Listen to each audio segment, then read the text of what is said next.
Bad Eyes story time. All right, so we're gonna try something different here today. I noticed that Mr. Chris Perkins read a little bit out of the Dungeon Master's Guide, and that just triggered all kinds of reading of all kinds of things out there. And so while we're stuck at home, we're living in this quarantine life. I am going to, maybe this is something that you can put in front of your kids, like clip this and put it in front of your kids for school or for, some kind of entertainment to keep them out of your hair or whatever else. But I'm going to read some excerpts in the coming weeks of different kinds of literary works that have impacted D&D in some way. And one of those absolute favorite of mine is Jabberwocky by Lewis Carroll. "'Twas brillig, and the slithy toves did gyre and gimble in the wabe. Oh, mimsy were the borogoves, and the mum raths outgrabe. Beware the Jabberwock, my son, the jaws that bite, the claws that catch. Beware the Jubjub bird, and shun the frumious Bandersnatch. He took his vorpal sword in hand, long time the manxome foe he sought. So rested he by the tum-tum tree, and stood awhile in thought. And as in uffish thought he stood, the Jabberwock with eyes of flame came whiffling through the tulgey wood, and burbled as it came. One, two, one, two, and through the vorpal blade went snicker snack. He left it dead, and with its head he went galumphing back. And hast thou slain the Jabberwock? Come to my arms, my beamish boy. O frabjous day, Callooh, Callay! He chortled in his joy. 'Twas brillig, and the slithy toves did gyre and gimble in the wabe. All mimsy were the borogoves, and the mum raths outgrabe. All right, story time with Bad Eye is over for today. All right, so it looks like, oh, wait, let's see. Whoops, no mouse. Oh, okay. So Shoemation best cartoon teams slash parties with 44% of the vote wins today. Best cartoon teams or parties. And this is super, super hard for me to completely narrow this down, but I will try my best to keep this to 3 to 5 minutes. So, growing up, I adored G.I. Joe. So, G.I. Joe was my thing. I was going to see if I had any of them with me right now, but I actually don't. I mean, yeah, I have toys lying around all the time, by the way. So, G.I. Joes were my thing back in the mid 80s.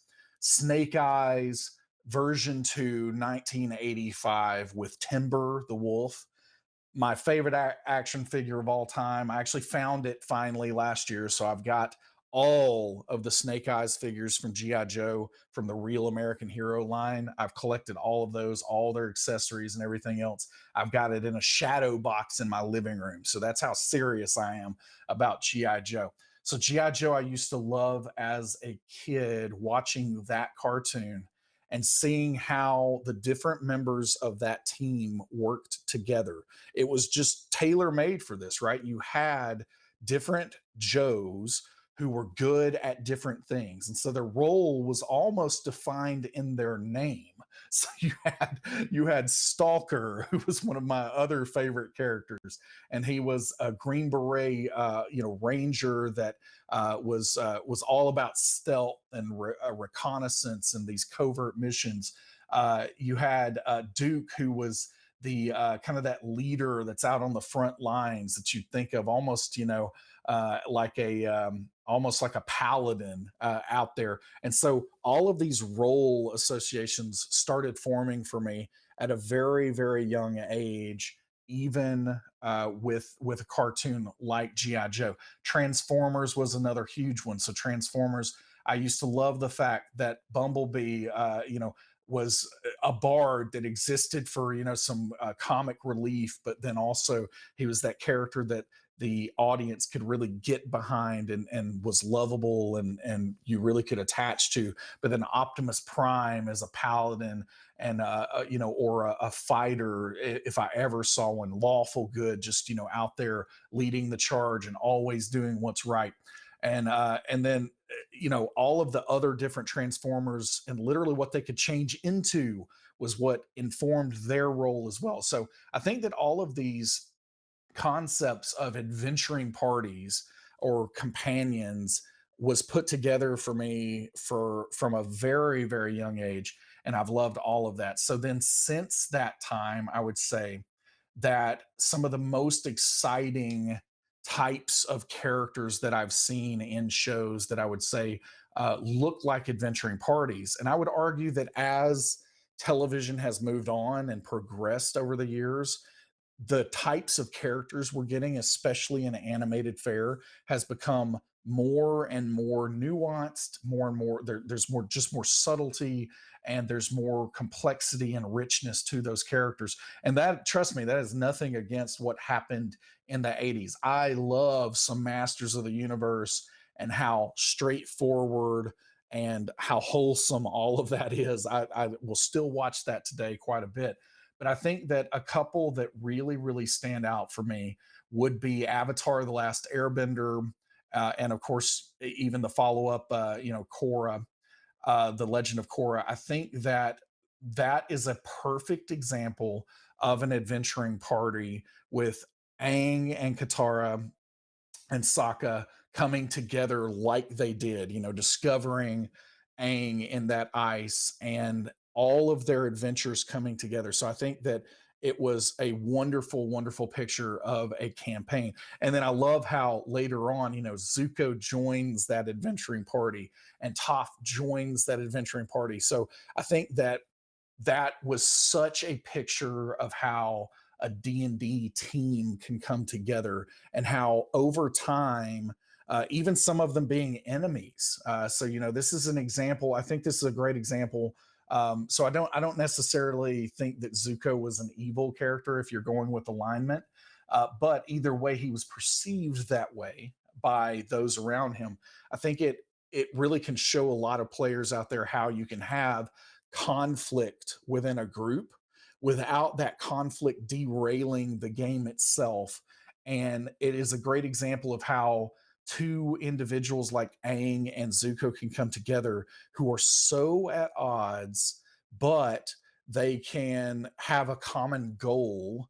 And that common goal is what unites them and helps drive them forward. One of the things in games that try to incorporate most of the time, again, we think about this in terms of alignment, but evil characters or characters that are, a lot of times chaotic neutral just means you can do whatever you want. And so players treat it that way. But either way, when there's conflict with those characters, I think the thing that is missing from those games that really can help make that group fall apart is a common united purpose. So I think that is the thing that dungeon masters have got to focus on, is making sure that they are laying down hooks for all of those players or those characters, and then through transference the players can really latch onto and sink their teeth into. And so even if they are going, the characters would go about this in super different ways and possibly just diametrically opposed ways, as long as that common goal exists, it's something that the party can stay together and they have a reason to exist. So even in our stream Beyond Heroes, Briv Steel Marrow is I play him kind of with inspiration for like Jane from Firefly or Amos from The Expanse. They're not characters that are always going to get along with all the players. They're going to do things their own way, and all of those kind of things. But as a group, we're able to make that work because we are united in a common purpose for what we're trying to accomplish. And I think that it produces a great story when not everybody is just simply going about things in the same way. So, Avatar: The Last Airbender, great example. The Legend of Korra, also another wonderful example of that. And then I would also say, I've gone past 5 minutes, but I'm almost done. I am also going to say that The Dragon Prince is another wonderful picture of this in entertainment today, where you have two young princes and an elven assassin. Sorry, just very, very mild spoilers here for like the first two episodes, is all I'm going to do of the entire series. But this elven assassin comes and tries to kill these two young princes. And the elven assassin is reluctant and can't make it happen. And they join together for a common purpose after they make this startling discovery that no one thought could ever happen. They make this discovery, and then they're united in this purpose, and they start moving together. And I think that that is a fascinating picture of how a D&D group can get off the ground. And then it is also a master class in NPCs and how a dungeon master can use non-player characters to kind of interject into what is going on with the party in very interesting and catalyzing ways. So The Dragon Prince is another that I would certainly recommend if you haven't seen that out there. There are 3 seasons, so definitely get caught up on that. And so yeah, I adore those shows. I could say something about Batman the Animated Series, but he really didn't work on a team for most of that. So we'll say he's that solo person out there. All right, from Saberator, would there be more DDB Discord Avre improvements in the works? You know, it seems like it would behoove us to take a look at that, and we are certainly taking a look at that, especially with the global situation being what it is, and not really knowing what's at the end of that, and how long all of this is going to take. We certainly are looking at some ways that we can, prioritize some of the Avre integration. I can't promise anything yet, but we are definitely looking into it. And one of the things that, if we're going to try to silver lining a terrible situation, let's be very, very clear, terrible situation right now globally. One of the things that is really great to try to spark a little bit of joy during this is that since we are staying at home more frequently, we're learning to use technology in different ways, because I am not an expert in Avre's use either, but I think that I'm going to come out of this by being an expert in what's going on with Avre. And I think that a lot of people are going to be in that boat. They're going to try technology for the first time. And I think that when we do come through this, all of us come through this together, that we're going to emerge on the other side having a new appreciation for how some of these tools can enhance our games. And the skills that we pick up here are going to hopefully continue to serve us going forward and making our games, when we're finally able to get back face to face, even better. HWM Sarge, will the dice roller be able to account for things like smites, sneak attack, and crits within the player sheet? It will not initially. So definitely not something that is going to happen initially. Initially, it will be simulating what you would do by rolling real dice, at the table.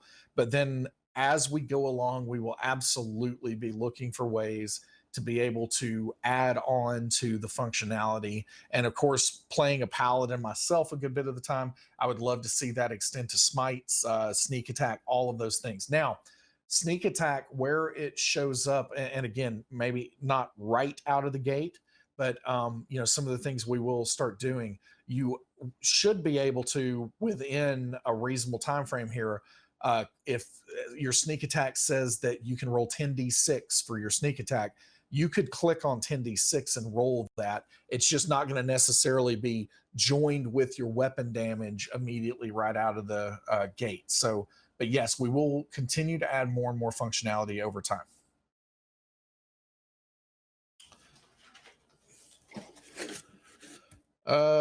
Surge Troy, how much of anything can you tell us about the D&D interactive maps and the DM virtual screen? Just the idea of what you're aiming for. I mean, Donka in advance. All right. So, yeah, really, again, this is just conceptual for us at this point. And the concept would be we would like to see something like coming to an adventure map, and let's say it's a dungeon and it has A1, A2, A3, all the rooms are labeled. And when you get there inside A1, it would have the ability to click on that header of A1 and let's say a sidebar maybe. And again, this is all just me conceptualizing right now. So the final design and execution can definitely be different. But let's say a sidebar pops out and allows you to read the entire section of content and text that has to do with A1 and that room. If there is an encounter anticipated in that room, then the encounter would maybe show up as a different icon. You could click on that encounter and it might pop up a little window beside that waypoint on the calendar, and you could run the encounter straight from there. So the idea would eventually be to have a map in the middle. You've got combat and initiative tracking. You've got information coming in, probably on a couple of sidebars there. And instead of having to scroll back and forth in the text to figure out what's going on, the eventual goal is we would want you to just simply be able to stay on the map and have all the information you need for that map and what's going on with that. The DM virtual screen, that's far more ethereal for us right now, because what we've discovered is people mean different things by this. So a lot of people even think that a DM virtual screen is what we're eventually doing with maps and combat tracking. So as all those pieces come together, people would call that a DM screen. We're seeing that a lot out there. Others mean more classically like a paper or cardboard DM screen is going to have tables and reference information for it. So we do think that we will get to a point where we have a dashboard, for lack of a better word, that is hopefully showing you as much of the useful information that you want to see: initiative tracking, information that you can deep dive into, the map, possibly other rules that you can pin and bookmark. So all of that is kind of the eventual high level state of what we see and what we want to come together for D&D Beyond.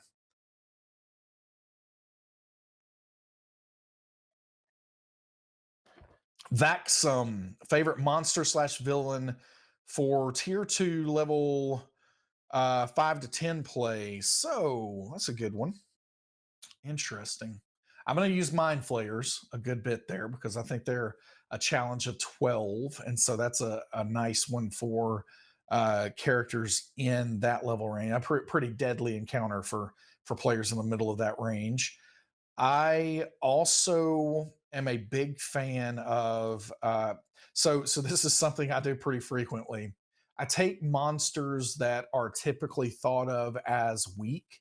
So kobolds or hobgoblins or orcs or what have you. I like goblinoids, and I take those and add levels and or just additional statistics to those creatures and use those, because I think that players get lulled into a sense of safety when they say, "Oh, it's just a hobgoblin, squad of hobgoblins."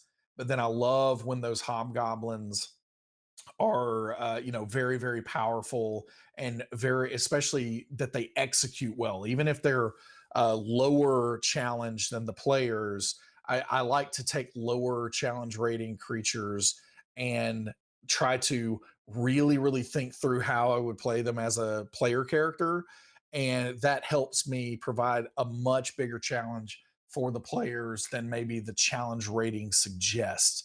Another thing that I really like to do in that range of play is that as players become, seventh, eighth level, they're starting to get some truly unique abilities and pretty powerful abilities depending on the world you're in. But in most fantasy worlds, by the time you get to level 5 and you're able to start casting third level spells and that kind of thing, it really is a big deal.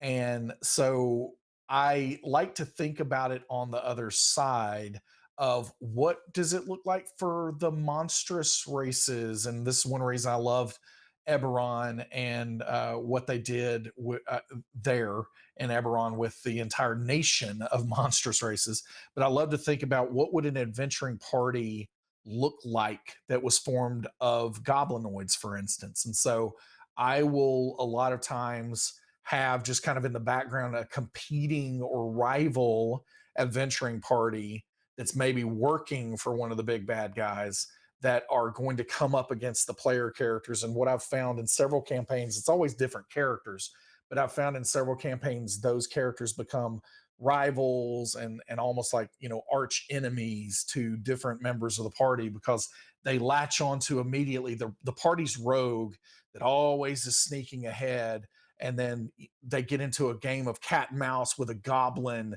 that is stealthy and rogue-like, and they become again, it's that transference I was talking about earlier, that it's less about the character caring about it and the player starts caring about it at that point in time. And when that happens, they become just recurring NPCs that I can use throughout the campaign. They beat the party to the treasure sometimes, that kind of thing. And so that's something that I love to do in the tier two area. Start introducing those kind of elements.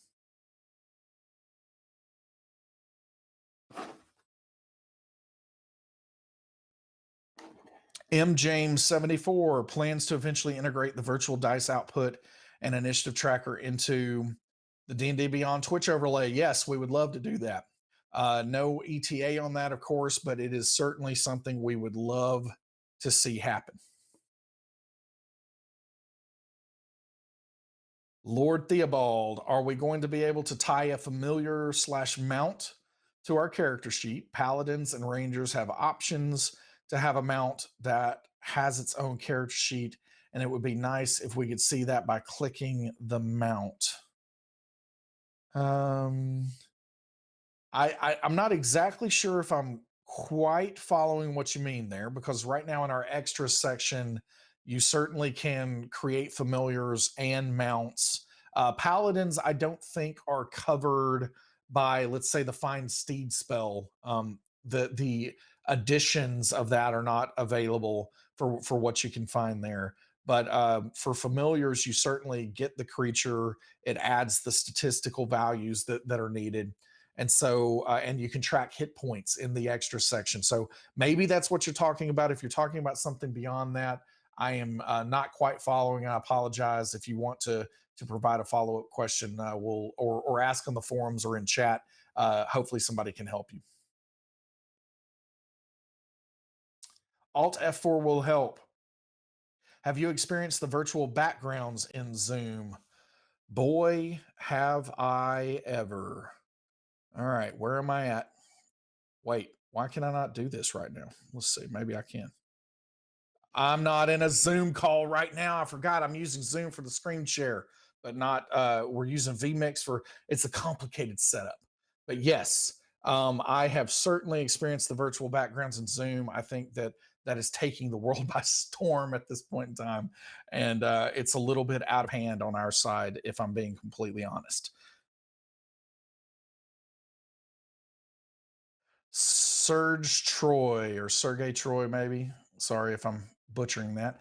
What did you think of the idea of Disco Elysium's political ideology as alignment, even if you would perhaps never use it in your own games? I am not familiar with Disco Elysium's political ideology as alignment, so I can't really answer that one. I'm afraid. I'll take down a note and look into what it is. But yeah, I'm not familiar with that.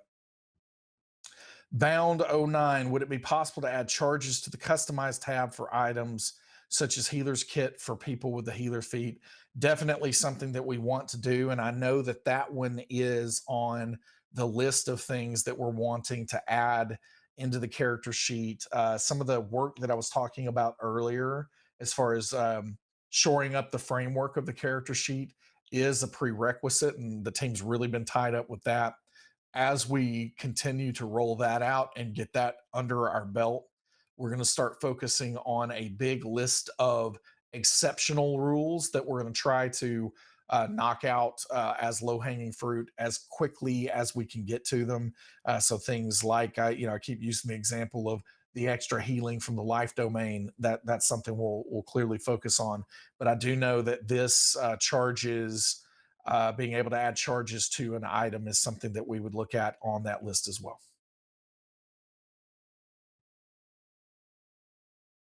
Gary2495, what would you consider would make a cool D&D crossover campaign or one shot like Monster Hunter or Doom? Yeah. Well, you're naming two very good ones there for sure. I would let me think this one through.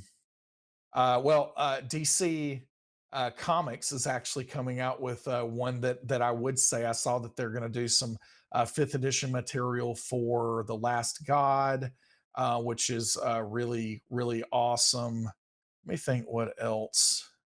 I'm trying to think of some more recent things. A lot of the things I would think of here would require some kind of almost D20 modern type hacks to the fifth edition system, which I have personally designed a lot of those hacks. One of these days I might share that with the public. But yeah, I think that a lot of them, things like John Wick, and all of that, I would need to handle with something that's more D20 modern in nature. I do like, and I know there are games that exist for a lot of these things, but I like thinking through League of Legends, and I like thinking through things like Conan. So yeah, those worlds would be very interesting to see as well. And again, I know there are games out there, and I have checked those games out too. But the familiarity of fifth edition is definitely a big boon when it comes to that.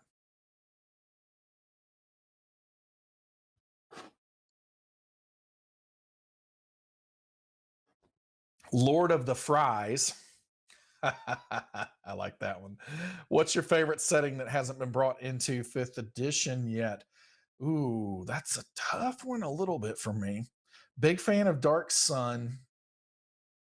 Definitely a huge fan of Dragonlance. So I think I'm going to have to go with Dragonlance actually as the favorite. Dragonlance has a very special place in my heart because my very first D&D character was in Dragonlance, and so yeah, I'm a big Dragonlance fan. I would love to see that one in fifth edition.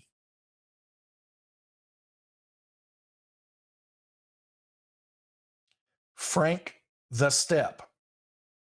Is there a way to create a homebrew magic item that could get the spell casting focus ability? Trying to create a magical metal arm for my artificer that could be a spell casting focus infusion. There is probably not a way to do that at this point in time, but that's a good note that we can try to take there to possibly look into that in the future. And I would need to get a little more familiar with the spell casting focus infusion to see exactly how it works. But there, could be workarounds for this right now, but I'm not going to be intimately familiar with those because I haven't played an artificer. But yeah, that's something that we would add to the list, and I don't think that we're going to support out of the box right now. Archangel 5388, will there be an interface for the Heroic Chronicle from Wildmount? That's something we would love to do, haven't been able to get to, but it is also on the list.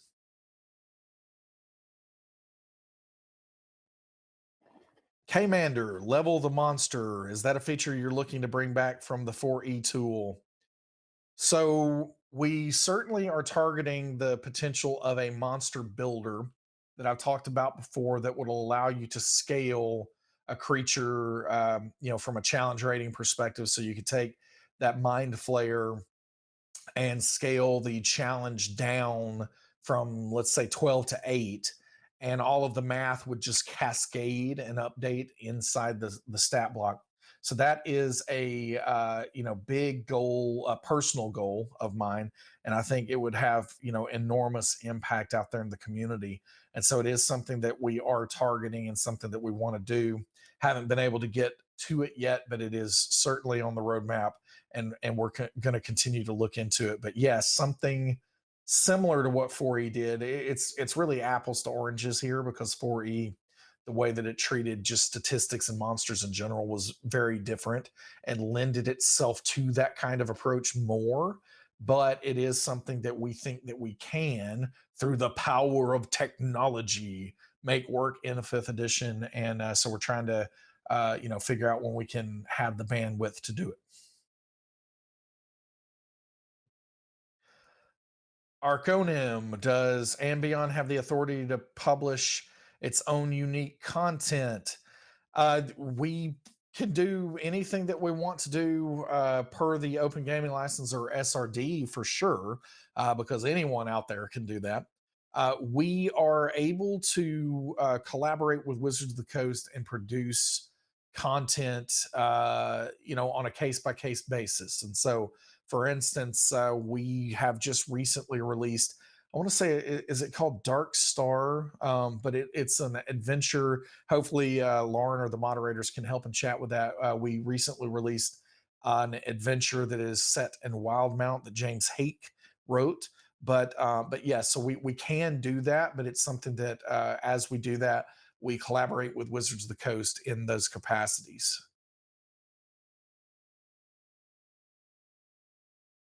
Manic Sigs, build any cool homebrew recently? The truth is, it kind of depends on your definition of recent. I'm very bad with time, but I have not done anything very recently because I am either playing or dungeon mastering, and I haven't in established worlds, and I haven't done a ton of homebrew. So I have homebrewed elements of my character Briv Steelmare. Of course, he has some kind of magical metal that is inside his bones and it comes out through his pores and makes armor for himself. So it's essentially called armor, but hopefully it's cooler in my head the way it works. And so he can call his armor to himself as a reaction.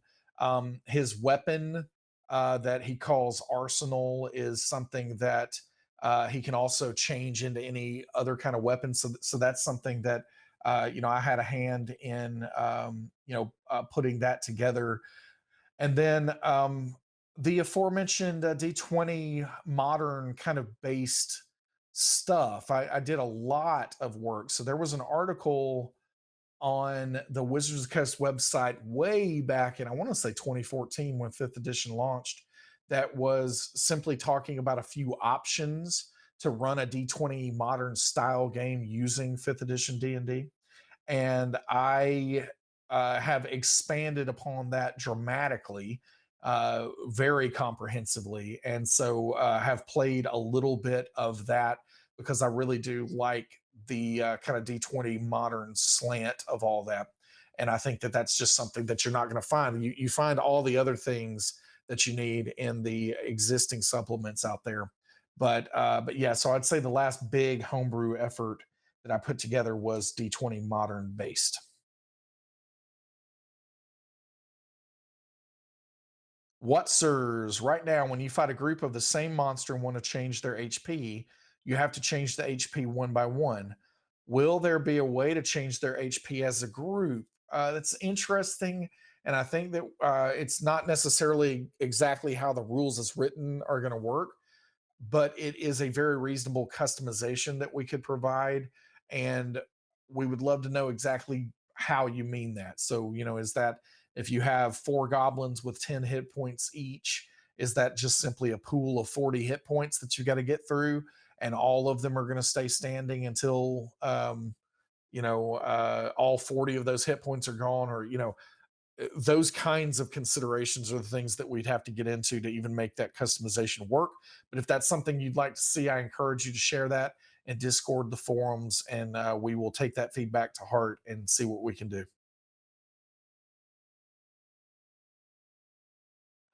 M. McCollum, Any chance of integration with Tailspire? I've definitely spoken to the Tailspire folks, and I love what they're trying to do, and so nothing I can report on with that, but definitely like the approach that they're taking, and if anything does come of that, we'll certainly share that in the future. And that's not one of those responses that you read into. I'm saying that I've just spoken with the team there, and we've just kind of talked through goals that each company has, and I personally am a big fan of what they're trying to do. Gabe's Milo, would it be possible to add a feature for wizards to assign known spells into different spell books in their inventory? That's a really interesting ask, and it's a valid ask and something that we could certainly look at. I think that it would be a good opportunity for us to look at that when we get to looking at inventory enhancements in general. I think this is a good place for that to fall, so we'll see what we can do. Got about 5 minutes, looks like. Professor Nightshade, when doing prep work, will there be a time where DDB will allow us to have in some encounters, say at level one and some at level two? Oh, I see what you're saying. Yeah, that's interesting. I think that that is a very valid ask and something that we can certainly look into. So nothing I can promise yet, but I understand what you're trying to say. That hey, we're prepping something, possibly that could span a couple of levels throughout an adventure, and being able to kind of temporarily or ghost level up in order to make that preparation. I think that's very valid, and something we should look into. Lord Theobald, Beastmaster Rangers, um, a fest. Um, a fest. I'm not. I. If that is a real word, I don't know what that word means. I'm curious what if that's a typo or if I am about to learn a new word. So I'm going to look it up. Okay. So I guess probably effect. Gonna go with effect. Just wanted to be sure there because I always want to learn new words. All right, Beastmaster Rangers affect their creatures based on their level. Can we have a character sheet for that creature that shows the boost that the Beastmaster gives? So I think this is similar, and I believe you asked this question before with familiars. This is something that we want to do through our extra section. We've done just a little bit with Beastmaster companions, but we haven't gone all the way that, the full thing where we need to go with that. And so we would want to do that again through the extra section, and we would want to just make it to where we automate as much of that as we possibly can. And again, through that section, you can modify hit points or anything else that you can do. It's not quite there yet for Beastmaster Rangers all the way, but it's definitely something that you can use what is there and a few workarounds to hopefully make that work. And again, if I'm missing something there, by all means, let us know on the forums, Discord, and we'll try to make sure that I'm understanding the feedback better there. Maybe one more question. Michelson Games, are there plans to add page numbers to the books? Many readers in the Read the DMG thread would start at a specific page number, but that isn't possible to find in D&D Beyond unless you also have the hardcover book readily on hand. So yes, page numbers are something that, as we initially set out with D&D Beyond, we understood that fundamentally the web page is a different kind of format. And so the web page is not truly intended to be like an ebook. It is intended to be a utility that you would use in place. So it's not something that we set out to do at the start. And it's something to this point in time we haven't prioritized adding those page numbers because the truth is we don't see a ton of demand out there for it. But it's not something that is completely out of the question. And if there are others out there that would want to see that, if that's useful, for other reasons, then by all means, let your voice be heard, and we'll certainly consider that. There are changes we would have to make technically to make that possible, but it's not outside the realm of possibility and something we would gladly look into if we have a lot of people that would find that to be valuable and useful out there. So again, if you feel that way and you want to see page numbers and that's useful to you, then let us know. Let us know that, and let us know why that's useful to you, and we'll see what we can do about it. All right, that's where we're going to stop because I actually have to transition a kid in here to be able to use Zoom for some schoolwork in this next hour. So I'm gonna end there. I really appreciate everyone joining me again today. I hope that everyone out there remembers wash your hands and stay safe. And we'll see you next week. Later, Gators.